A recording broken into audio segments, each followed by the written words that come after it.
Hello everyone, I'm David Curry.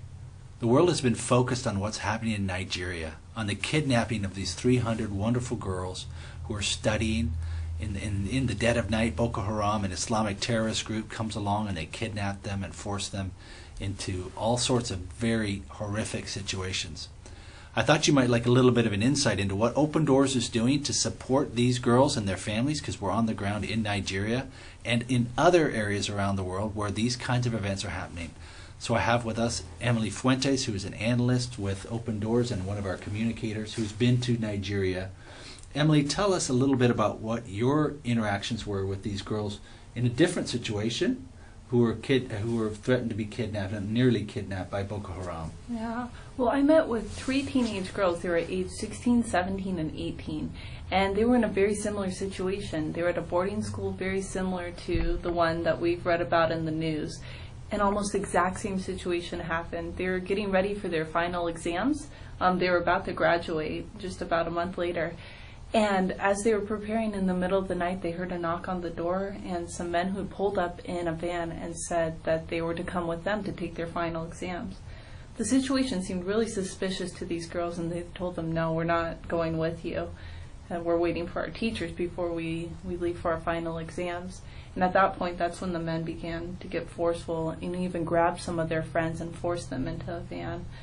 They tried to call for help and get their teachers and other adults there, but by the time they had arrived, these men had taken off with some of their friends.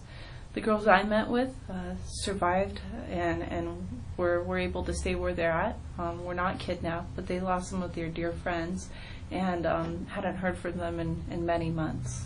And so they must have been terribly traumatized by what happened to them.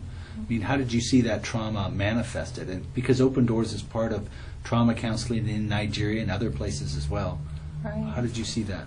Well, when we met with them, it was just a few months after this incident had happened. And these girls, you think of 16, 17, 18-year-old girls as those who should be joyful, planning for the future, thinking what jobs they might have, what college they're going to. These girls could barely speak. They were so traumatized. As we met with them, all we could do was either just pray, sometimes sit in silence, because so often we seek for the right words, and sometimes it's better just to sit with them in this moment.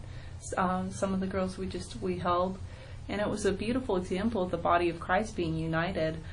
But realizing that for me in my capacity, I was limited. I couldn't do much beyond that. And it was in that moment I realized just how important our trauma counseling programs are. Our trained experts who help girls and other Christians who face extreme trauma like this process what they've seen and try to help them move on with their lives in a Christian worldview.